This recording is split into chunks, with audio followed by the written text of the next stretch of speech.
Varicose వ్యాధితో బాధపడుతున్నారంట. తక్కువ ఖర్చుతో ట్రీట్మెంట్ కావాలి అనుకుంటే ఎవిస్ హాస్పిటల్ని సంప్రదించండి. నమస్తే, మీరు చూస్తున్న సుమన్ టీవీ. నేను మీ కీర్తి. ద్వాదశ రాశులకి ఏప్రిల్ 16 నుంచి 30 తారీఖు వరకు ఎలా ఉండబోతోంది తెలియజేయడానికి మనతో పాటు ప్రముఖ ఆస్ట్రాలజర్ బ్రహ్మశ్రీ నందిపట్ల శ్రీహరి శర్మ గురుగారు ఉన్నారు. నమస్తే గురుగారు.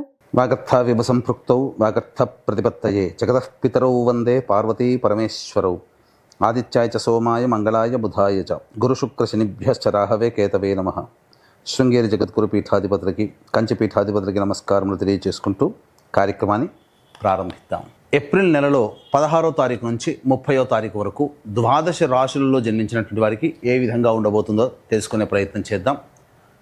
ముందుగా గమనించాల్సినటువంటిది, వీక్షించేటువంటి సుమన్ టీవీ ప్రేక్షకులు గమనించాల్సినటువంటి అంశం ఏంటంటే, చాలామంది కామెంట్స్ రూపంలో తెలియజేస్తున్నారు, చెప్పినవి కొన్ని జరుగుతున్నాయి, కొన్ని జరగట్లేవు, కారణం ఏంటి అని చెప్పి. ప్రధానంగా శాస్త్రాన్ని అనుసరించి ఎప్పుడైనా మనం వెళ్ళాలి కాబట్టి రాశి మరియు లగ్నము రెండూ ప్రధానమే. కాబట్టి ఇక్కడ ఈ యొక్క సందేహాలకన్నిటికీ కూడాను నివృత్తి చేస్తూ ఇప్పుడు క్లియర్ కట్గా ఇంకా లోతైనటువంటి విషయ పరిజ్ఞానాన్ని ప్రేక్షకులకు అందించాలనేటువంటి సదుద్దేశంతో మనం ముందుకు వెళదాం. ముఖ్యంగా అందరికీ కూడా గుర్తుపెట్టుకోండి, జన్మ లగ్నం అని ఉంటుంది, జన్మ నక్షత్రాన్ని బట్టి రాశి ఉంటుంది. కొంతమందికి date of birth, time, place తెలియవు. కాబట్టి పేరులో మొదటి అక్షరం ఏది ఉంటుందో దానిని బేస్ చేసుకొని ఆ రాశిని మనం చూసుకోవాలి. అయితే నామనక్షత్రంలో కూడా చాలామంది పొరపాటు పడుతున్నారు. కాబట్టి ఇక్కడ వాటికి సంబంధించినటువంటిది, ఉదాహరణకి శ్రీనివాస్ అనే పేరుందనుకోండి, ఏం చూస్తున్నారు? కుంభరాశి చూస్తున్నారు, కాదు, తులారాశి చూసుకోవాలి. ఇలా కాబట్టి ఎవరైనా కానీ జన్మించిన లగ్నాన్ని ఆధారంగా చేసుకొని మొట్టమొదటిగా మనం చూసుకోవాలి. జన్మ లగ్నం తెలియని వాళ్ళు కనీసం రాశి నుంచి చూసుకోవాలి. ఈ జన్మలగ్నము రాశి రెండూ తెలియనటువంటి వాళ్ళు నామ నక్షత్రం మీదుగా చూసుకోవాలనేటువంటిది విషయాన్ని ప్రేక్షకులకు తెలియజేస్తున్నాను. కాబట్టి ఈ పట్టు నుంచి మనము లగ్నాన్ని బేస్ చేసుకొని మరియు రాశిని బేస్ చేసుకునే విధంగా తెలియజేసుకునే ప్రయత్నం చేద్దాం. ముఖ్యంగా కొంతమందికి, ఉదాహరణకి ఇప్పుడు మనం మేష నుంచి మొదలు పెడుతున్నాం కాబట్టి మేషలగ్నము, ఈ మేషలగ్నము ఒక వ్యక్తికి ఉంటుందనుకుందాం. అదే మేషలగ్నంలో జన్మించినటువంటి వ్యక్తికి కన్యా రాశి, మరి ఏ రాశి ఫలాలు చూసుకోవాలి అనేటువంటి సందేహం కూడా కలుగుతుంది. కాబట్టి ఇక్కడ నివృత్తి చూస్తూ మొట్టమొదటిగా లగ్నమే ప్రధానం కాబట్టి ఎవరు ఏ లగ్నంలో జన్మించారో ఆ లగ్నాన్ని బేస్ చేసుకునే పరిహారాలు చూసుకుంటే మీకు ఖచ్చితంగా అన్నీ సరిపోతాయి. అది గుర్తుపెట్టుకోండి. లగ్నము తెలియని వాళ్ళు అప్పుడు రాశి చూసుకోవాలి. అంటే ఒకరిది మేషలగ్నం అయి ఉండి కన్యా రాశి అయితే లగ్నాన్ని మేషలగ్నంగానే ప్రధానంగా చూసుకొని ఫలితాలు బేరీజు వేసుకోవాలి. లేదు కన్యా రాశి అనుకున్నప్పుడు లగ్నం తెలియనప్పుడు కన్యా రాశి నుంచి చూసుకుంటే 40% వరకు మ్యాచ్ అవుతాయి. లగ్నం నుంచి చూసుకుంటే 60 to 70% వరకు మనం చెప్పేటువంటి విషయాలు మ్యాచ్ అవుతాయనేటువంటి విషయాన్ని గమనించుకోగల ప్రార్థన. ఇక వివరాల్లోకి వెళ్ళినట్లయితే ప్రధానంగా ఈ యొక్క 12 రాశుల్లో జన్మించినటువంటి వారికి ఏ విధంగా ఉండబోతుందో తెలుసుకునే ముందు గ్రహ సంచారం తెలుసుకుందాం. మేషంలో రవి మరియు వృషభంలో గురువు, కర్కాటకంలో కుజువు, కన్యలో కేతువు, అలాగే మీనంలో బుధ, శుక్ర, శని, రాహు గ్రహాలు. కాబట్టి చాతుగ్రహ కూటమి 30వ తారీఖు వరకు కూడా ఉండబోతుంది అనే విషయాన్ని గుర్తుపెట్టుకోవాలి.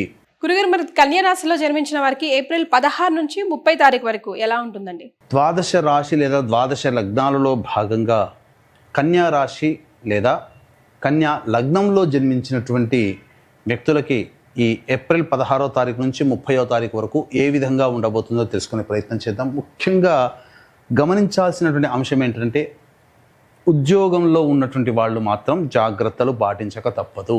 ప్రశాంతత లేని జీవితాన్ని గడుపుతారు. ముఖ్యంగా నిద్రాభంగము అంటే సరైనటువంటి సమయానికి నిద్ర లేకపోవడము, తద్వారా అనారోగ్యానికి గురి చేసే అవకాశాలు గోచరమవుతున్నాయి.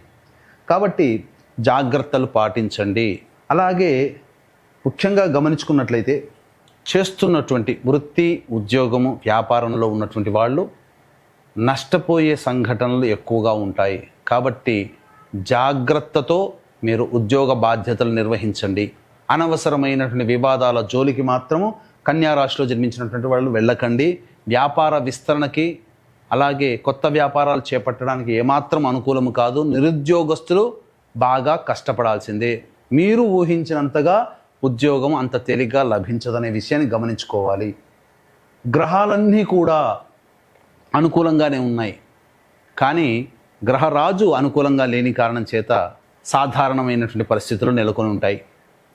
మిగతా గ్రహాల ప్రభావము ఉండడం వల్ల మిశ్రమ ఫలితాలు ఈ యొక్క కన్యా రాశిలో జన్మించినటువంటి వాళ్ళు పొందుతారు. కాబట్టి మొదటికే మోసం అన్నట్టుగా చేసేటువంటి ప్రతి పనులలో క్లారిటీతో మీరు ముందడుగు వేస్తే మిగతా గ్రహాలన్నీ అనుకూలిస్తాయి. ఒక జిగ్జాగ్ లాగానో లేకపోతే ఒక రకమైనటువంటి నిర్ణయం తీసుకోలేనటువంటి పరిస్థితి మీరు పొందుతారు. కాబట్టి నిర్ణయం తీసుకునే దిశగా ఆత్మవిశ్వాసంతో ముందడుగు వేస్తే మిగతా గ్రహాలన్నీ అనుకూలంగా ఉండబోతున్నాయి. అయితే వ్యాపార భాగస్వాముల మధ్య కావచ్చు, లేకపోతే దంపతుల మధ్య పొరపచ్చాలు వచ్చే అవకాశం గోచరమవుతుంది. జాగ్రత్తలు పాటించండి. ముఖ్యంగా ఆఖరి వారములో ఈ యొక్క దాంపత్య సమస్యలు పెరుగుతాయి, కావున జాగ్రత్తలు పాటించండి. ఏది ఏమైనప్పటికీ కూడాను అనుకూలంగా ఉండేటువంటి సమయం. దైవతా అనుగ్రహాన్ని పొందే ప్రయత్నం చేయండి. అలాగే విద్యార్థులు విదేశీయానానికి సంబంధించి చేసే ప్రయత్నాలు, కోరుకున్నటువంటి కళాశాలలో మీకు సీట్ లభించడం అనేటువంటి జరుగుతుంది. వివాహపరంగా చేసేటువంటి ప్రయత్నాలు ఎవరైతే ఉంటారో వాళ్ళకందరికీ కూడాను దైవానుగ్రహం వల్ల సంబంధాలు నిశ్చయమయ్యే అవకాశాలు గోచరమవుతున్నాయి. ముఖ్యంగా భూ సంబంధమైనటువంటి వ్యాపారాలు చేసుకునేటువంటి వాళ్ళకందరికీ కూడాను అనుకూలంగా ఉండబోతుంది. అన్ని విధాలుగా ఆరోగ్యకరమైనటువంటి జీవితంలో ఉంటారు, కానీ ప్రయత్నాలు మాత్రము విఫలమవుతూ ఉంటుంటాయి. కాబట్టి దేవతానుగ్రహాన్ని పొందే ప్రయత్నం చేయండి. ఇక ఏతావాత చెప్పొచ్చేది ఏమిటంటే, ముఖ్యంగా ఉద్యోగం మాత్రం బాధ్యతలు, ఏ బాధ్యత నిర్వహిస్తారో ఆ బాధ్యతలు మీకు ముందుగా వ్యతిరేక ఫలితాలు వచ్చే అవకాశం ఉంటుంది. కాబట్టి ఆత్మవిశ్వాసంతో ముందడుగు వేసి మిగతా గ్రహాల యొక్క అనుగ్రహాన్ని పొందే ప్రయత్నం చేయండి. చాతుగ్రహ కూటమి ప్రభావము అలాగే గురుగ్రహ ప్రభావం మీ మీద ఉండడం చేత మీరు తలపెట్టినటువంటి కార్యక్రమాల్లో అపజయాల గురించి విచారించకుండా మొండితనంతో మీరు ముందడుగు వేస్తే మిగతా గ్రహాల ప్రభావం వలన విజయం సాధిస్తారు. రాజకీయ రంగంలో ఉన్నటువంటి వాళ్ళు మాత్రం జాగ్రత్తలు పాటించాలి. ప్రభుత్వపరమైనటువంటి ఉద్యోగంలో ఉన్నటువంటి వాళ్ళకి నిరాశ తప్పదు. వాళ్ళకి బదిలీలు ఉంటాయి, కానీ ప్రమోషన్లతో కూడుకున్న బదిలీలు ఉండవు. కాబట్టి ఆ విషయంలో నిరాశ తప్పదు. ముఖ్యంగా చేస్తున్నటువంటి ప్రభుత్వ ఉద్యోగస్తులు జాగ్రత్తతో ఉండాలి, లేకపోతే లేనిపోని సమస్యలు చికాకుల్లో మీరు ఇరుక్కునే అవకాశం ఉంటుంది. మీరు చేయని పనికి మీరు బాధ్యత వహించి తత్ఫలితంగా దాని బాధల రూపంలో మీరు పడాల్సి వస్తుంది. కాబట్టి జాగ్రత్త పాటించండి. ఎవరిని కూడా మీరు నమ్మకండి. ఈ 16వ తారీఖు నుంచి 30వ తారీఖు వరకు జాగ్రత్త పాటించాల్సిందే అని చెప్పవచ్చు. ఇక ప్రధానంగా చూసుకున్నట్లయితే ఈ యొక్క కన్యా రాశిలో జన్మించినటువంటి వారికి దైవానుగ్రహం తప్పనిసరి. ఏ వ్యక్తికైనా దైవానుగ్రహం తప్పదు. ఎందుకంటే దైవానుగ్రహం ఉంటేనే అన్ని విషయాల్లో విజయం మీ ముందు ఉంటుంది. కాబట్టి ఇట్టి దైవానుగ్రహం ఈ విశ్వావసునామ సంవత్సరం పాటు మీకు దైవానుగ్రహం ఉండాలి. మీ యొక్క సంకల్పం నెరవేరాలి. మీ యొక్క జాతకరీత్యా ఉన్నటువంటి సర్వదోషాలు తొలగిపోవాలనేటువంటి ఒక సదుద్దేశంతో ఏప్రిల్ 18వ తారీఖు రోజున కాశీ క్షేత్రములో సర్వదోష నివారణ పూజలు, హోమాలు, సంకల్ప సిద్ధి హోమాలు అనేటువంటివి ప్రారంభించడం జరుగుతుంది. కాశీ విశ్వేశ్వరుని యొక్క ఆజ్ఞ మేర అవకాశం ఉన్న వాళ్ళు ఈ సంవత్సరం పాటు జరిగేటువంటి కార్యక్రమంలో మీరు గోత్రనామాలు నమోదు చేసుకోవచ్చు. తప్పకుండా మీరు మంచి ఉన్నతమైనటువంటి స్థితిలో ఉండాలనే నా తాపత్రయం. కాబట్టి ఇటువంటి కార్యక్రమం మీకోసమే చేయించడం జరుగుతుందని గమనించగలరు. ఇక ఆలస్యం చేయకుండా 16వ తారీఖు నుంచి 30వ తారీఖు వరకు కన్యా రాశిలో జన్మించినటువంటి లేదా కన్యా లగ్నంలో జన్మించినటువంటి వారికి ఏ విధంగా ఉండబోతుందో తెలుసుకుందాం. ముఖ్యంగా 16, 17, 18 తారీఖుల్లో నూతన వ్యక్తులు పరిచయం అవుతారు. మీ యొక్క అవసరాలకి తగ్గట్టుగా ఖర్చులకి తగ్గట్టుగా ధనాదాయం కూడా చాలా చక్కగా ఉంటుంది. సోదర సోదరీమణుల సహాయ సహకారాలతో మీకున్నటువంటి సమస్యల్ని పూర్తి చేసుకుంటారు. అన్ని విధాలుగా ఆనందకరమైన జీవితాన్ని పొందుతారు.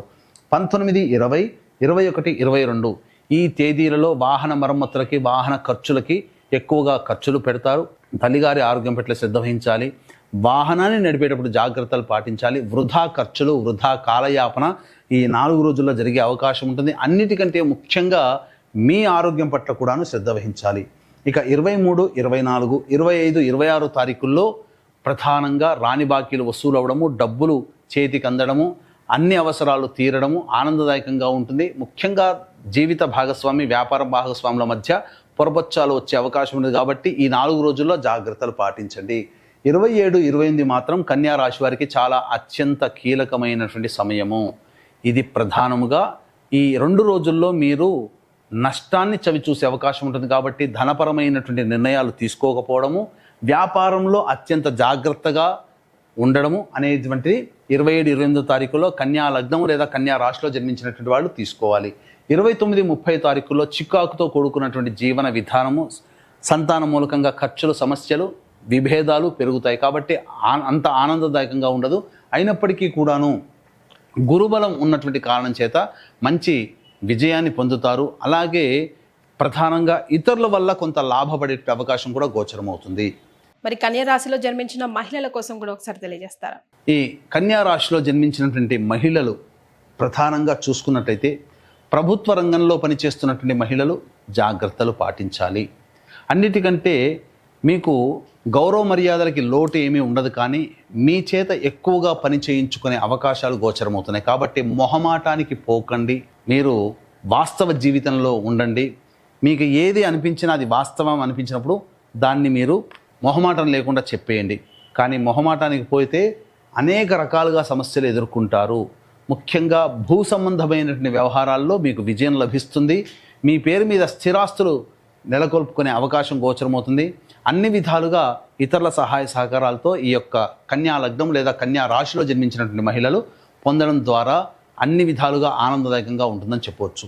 గురుగారు, మరి వీరు ఎలాంటి పరిహారాలు పాటించాలంటారు? ఈ యొక్క కన్యా లగ్నము లేదా కన్యా రాశిలో జన్మించినటువంటి వాళ్ళు ప్రతిరోజు కూడా గణపతి ప్రార్థన ప్రతిరోజు ఉదయం, మధ్యాహ్నం, సాయంకాలం త్రిసంధ్యలలో గనక చేసుకుంటే చాలా సమస్యలు తగ్గుముఖం పడతాయి. ఇంకా అవకాశం ఉంటే కాశీ విశ్వేశ్వరుని యొక్క ఆజ్ఞ మేర విశ్వావసునామ సంవత్సరం 12 మాసాల పాటు మీ యొక్క సంకల్పం, దోషాలు తొలగిపోవడం కోసం సంకల్ప సిద్ధి, సర్వదోష నివారణ పూజలు, హోమాలు అనేటువంటి చేయించడం జరుగుతుంది.